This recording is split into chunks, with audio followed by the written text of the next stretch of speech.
I think we're in a catastrophic political situation, the likes of which we've never seen since the beginning of the Fifth Republic, which I was born into. And I don't see what the solution could be other than another dissolution. But I think we've hit rock bottom. When you have a prime minister who lasts 3 weeks, who resigns the day after his government is appointed, without even holding a cabinet meeting, I don't even know what to think.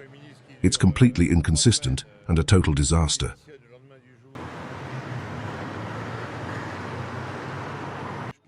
I think the whole world is also in shock at the spectacle of our institutions.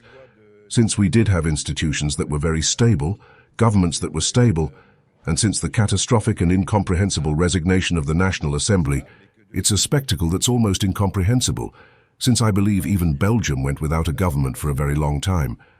But anyway, everyone had come to terms with it. Now we have a government that has been appointed, ministers have been appointed, and on the very same evening they announced that they may resign the next day, and the Prime Minister resigns the next day.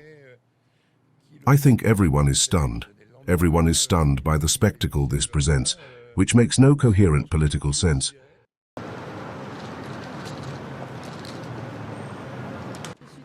I'm very angry. It's senseless, immature, lamentable. The Republicans are doing a very bad job. They're fighting amongst themselves.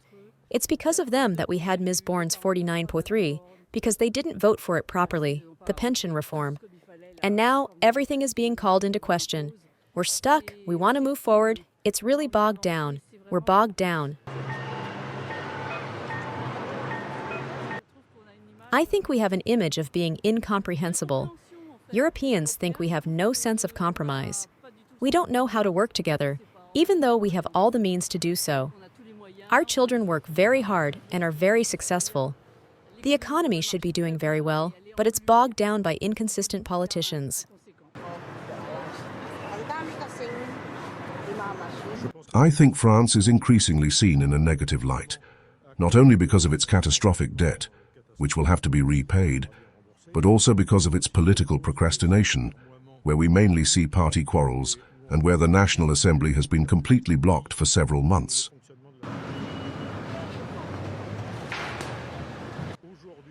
Today, given the overall situation, the debt and the inconsistency of governments, I believe that Mr. Macron is primarily responsible for this situation, and that today, in the interest of the country, he should resign.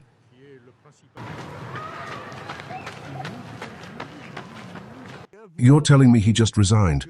Well, I'm surprised. We're already, excuse me, I'm going to be blunt, we're in deep shit, but now we're going to be even deeper.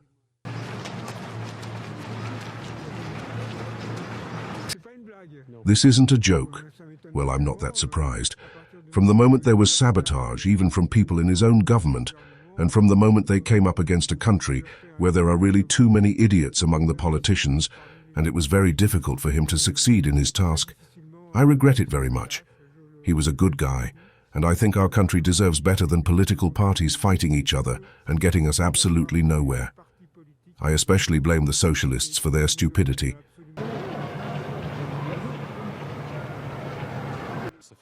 It's not very serious, you know, after a while. I work in a sector where we're on our third or fourth minister in a year. Well, there you go. He was going to be reappointed, but in the end, no. So there you go.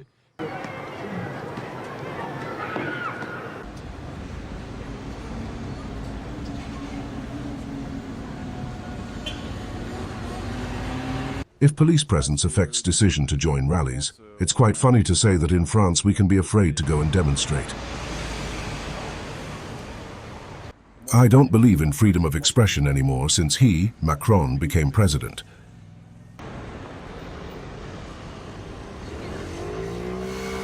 On actions of police during Wednesday protests, I have observed, especially through social media, violence from the police towards demonstrators, and particularly towards journalists.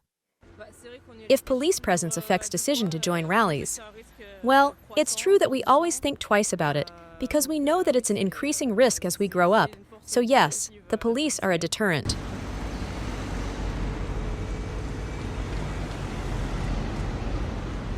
Please listen to us. We the people have demands, especially ecological ones. We are afraid. We feel not listened to when we use democratic channels. So please keep democracy alive and listen to the people. That's it.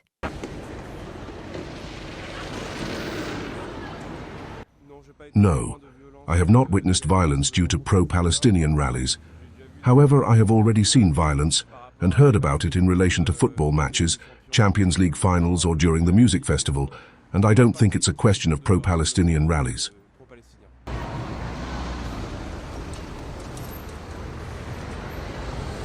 On police actions affecting the right to demonstrate, French. Well, it threatens the right to demonstrate because people will perhaps be a little more afraid. But I think that if people behave well during the demonstrations, and they too don't make any mistakes.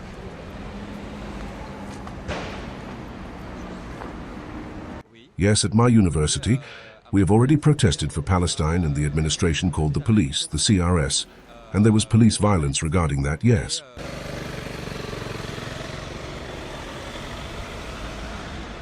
Macron should respect the votes in the legislative elections and should listen a little more to the people and a little less to his obsession with being in power.